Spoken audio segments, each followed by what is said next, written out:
NEET બાદ હવે ગુજરાતની પ્રતિષ્ઠિત ગુજરાત આયુર્વેદ યુનિવર્સિટી પણ પેપર લીકની આશંકાને લઈને વિવાદમાં આવી છે। જામનગર સ્થિત યુનિવર્સિટીમાં BAMSના શલ્યતંત્ર એક વિષયની પરીક્ષા પહેલા જ મહત્વના મુદ્દાઓ વોટ્સએપ પર વાયરલ થયા હોવાના આક્ષેપની ખળભળાટ મચ્યો છે। વાયરલ થયેલા મુદ્દાઓ અને પ્રશ્નપત્ર વચ્ચે સમાનતા હોવાના દાવા વચ્ચે યુનિવર્સિટીએ સમગ્ર મામલે તપાસ સમિતિની રચના કરી છે। યુનિવર્સિટીના જણાવ્યા મુજબ પરીક્ષા નિયમિત રીતે પૂર્ણ થયા બાદ વાયરલ મેસેજની માહિતી મળી હતી। ત્યારબાદ કુલપતિ સાથે ચર્ચા કરી સમગ્ર ઘટનાની તપાસ તે વિશેષ સમિતિની રચના કરવામાં આવી છે। સમિતિ વાયરલ થયેલા મેસેજ, પ્રશ્નપત્ર અને અન્ય તમામ પાસાઓની તપાસ કરીને અહેવાલ રજૂ કરશે। તપાસમાં કોઈની સંડોવણી સામે આવશે તો નિયમ મુજબ કડક કાર્યવાહી કરવામાં આવશે।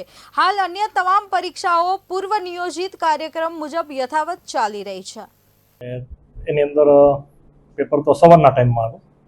મારી પાસે જ્યારે ફોન આવ્યો ત્યારે સાંજના સમયની અંદર ફોન આવીને કીધું કે આવી રીતે પેપર છે, એમાંથી આટલા મુદ્દાઓ પૂછાણા છે, મોબાઈલની અંદર એવા ઇમ્પોર્ટન્ટ આપેલા છે, એવું કરીને આપેલો હતો। ત્યારે પેપર એ તો 12:30 પેપર પૂરું થઈ જાય છે સવારના ટાઈમમાં। સાંજના ટાઈમમાં મને આવ્યો છે એટલે વાત થઈ, રજૂઆત થઈ, એના ઉપર અમે આગળ શું છે, એમાં તથ્ય શું છે, એના માટેનો અમે આગળ તપાસ એને કરવાના છે।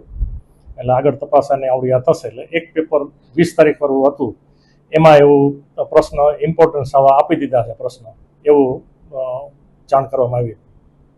ના, એ હવે તો ઓલામાંથી થશે, આગળ અત્યારે પરીક્ષા ચાલુ છે, ઓલામાંથી છે, એટલે બીજા કોઈ પેપરમાં ક્યાંય એવી નથી। આ પેપરમાં એક ફરિયાદ છે, એટલે માન્ય કુલપતિશ્રી આવે એટલે એમની પાસે કરી અને અમે આગળ તપાસ સમિતિને આગળ કરીને આગળ તપાસ ચલાવશું કે આમાં તથ્ય કેટલું છે।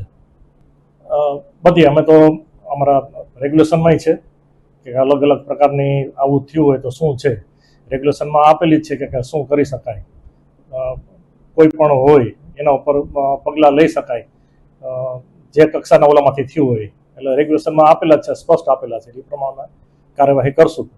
એ તો હજી પહેલાં તો તથ્ય સાચું છે કે ખોટું પહેલાં તો એ થાય। અમે તાત્કાલિક કરીને જેટલું બને એટલું વહેલા કરવાના ઓલામાંથી છે। આ પેપર પરીક્ષાઓ ઓલામાંથી ચાલતી હોય,